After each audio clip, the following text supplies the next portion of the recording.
School inter میں top کیا تھا اپنے کالج میں، اور اس کے بعد پھر میں نے گریجویشن میں جب آئی ایگزام دینے کے بعد پھر میں ممبئی چلی گئی، اور جب میرا رزلٹ آیا اس وقت تک میں بلائنڈ ہو چکی تھی، یعنی کہ ایگزام خود دیا اور رزلٹ آیا تو میں بلائنڈ تھی۔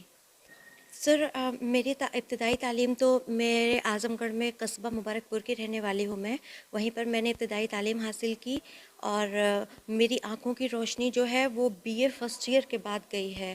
تو وہاں میں نے ہائی اسکول انٹر میں ٹاپ کیا تھا اپنے کالج میں، اور اس کے بعد پھر میں نے گریجویشن میں جب آئی ایگزام دینے کے بعد پھر میں ممبئی چلی گئی، اور جب میرا رزلٹ آیا اس وقت تک میں بلائنڈ ہو چکی تھی، یعنی کہ ایگزام خود دیا اور رزلٹ آیا تو میں بلائنڈ تھی۔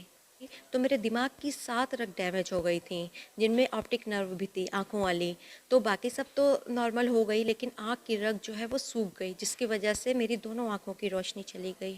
پتہ چلا کہ ایم یو میں جو ہے نابینا طلباء بھی تعلیم حاصل کر سکتے ہیں، تو ہمارے والد نے رسائی کی، عملی گڑھ تک پہنچے، اس کے بعد ہمیں پتہ چلا، پھر میں 2012 میں یہاں گریجویشن میں آ گئی۔ اس کے بعد میں نے یہاں پر بی اے کیا، اس کے بعد میں نے ایم اے کیا اردو سے، اور ابھی میرا پی ایچ ڈی کا مقالہ سبمٹ ہو گیا ہے۔ میرے مقالے کا ٹاپک ہے سید امین اشرف کی ادبی خدمات کا تنقیدی مطالعہ۔ پریشانیاں تو بہت تھی، کیونکہ لیٹ بلائنڈ ہوں، بریل بھی نہیں آتی ہے، تو ریکارڈ کے موبائل اور ریکارڈر پہ ہی ڈپینڈ ہو کے سارا کام کرنا پڑا۔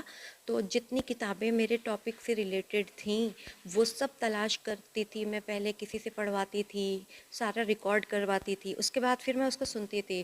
پھر الحمدللہ 2019 میں میری شادی ہوئی، اور جب مجھے اپنے شریک حیات کا ساتھ ملا تو انہوں نے میرا پورا تعاون کیا، اور ان کی کتابیں وغیرہ پوری ریکارڈ کری میرے شوہر نے، اور میں جو بولتی تھی وہ میرے شوہر لکھتے تھے۔ اس طرح سے انہوں نے میرے ریڈر اور رائٹر کا کام کیا، اور میرا پی ایچ ڈی اپنے اختتام تک پہنچا۔ اب آگے میں اسسٹنٹ پروفیسر بننا چاہتی ہوں، چونکہ اللہ نے مجھے یہاں تک پہنچایا، تو میں چاہتی ہوں کہ جو علم کی روشنی مجھے ملی ہے میں اس سے اپنے جہان کو منور کروں۔ میرے سپروائزر کو الحمدللہ مجھ پہ اتنا بھروسہ تھا کہ جب میں نے جے آر ایف کی مٹھائی میں ان کے پاس لے آئی، تو سر کا یہ جو ایک قول تھا وہ مجھے ابھی تک ذہن میں یاد ہے۔ سر نے کہا کیسی مٹھائی؟ میں نے کہا کہ سر جے آر ایف ہو گیا ہے۔ تو سر نے بالکل برجستہ کہا کہ تو مٹھائی کیسی، کون سا غیر متوقع تھا؟ حوصلہ، ولولہ، ہمت، آگے بڑھنے کی خواہش اور زندگی سے پیار اتنا شدید ہے کہ اس نے اس کا ایسا زبردست مظاہرہ کیا ہے۔ سمجھ اس کی بہت اچھی ہے، تجزیاتی ذہن ہے، اور سب سے بڑی بات جو ایک طالب علم میں ہونی چاہیے وہ یہ کہ جاننے کی خواہش۔ اس میں اپنے اساتذہ سے، اپنے بزرگوں سے، جو قریب سمجھدار پڑھے لکھے لوگ ہیں ان سب سے، تو اس میں بہت مہارت ہے جادیہ کو، اور جادیہ کے لیے ہماری نیک خواہشات ہیں۔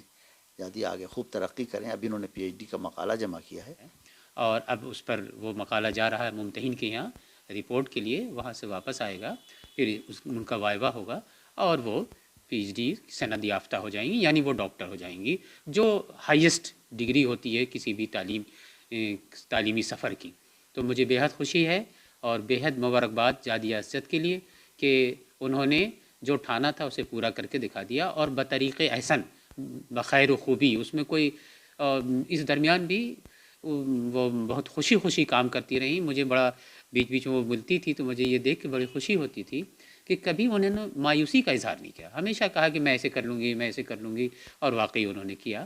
اس دن بھی بڑی خوشی ہوئی جب وہ اپنا مقالہ بائنڈ کی ہوئی صورت میں لے کر آئیں، اور اب بھی جب بھی ان کا خیال آتا ہے تو بڑی خوشی ہوتی ہے کہ انہوں نے اور اچھا مقالہ جمع کیا۔ اس میں ان کے شوہر نے بھی ان کی بڑی مدد کی، اور ہم سب کے لیے خوشی کی بات ہے کہ ہمارے شعبے سے ایک ایسی اسٹوڈنٹ نے ایک اچھا کام کیا ہے۔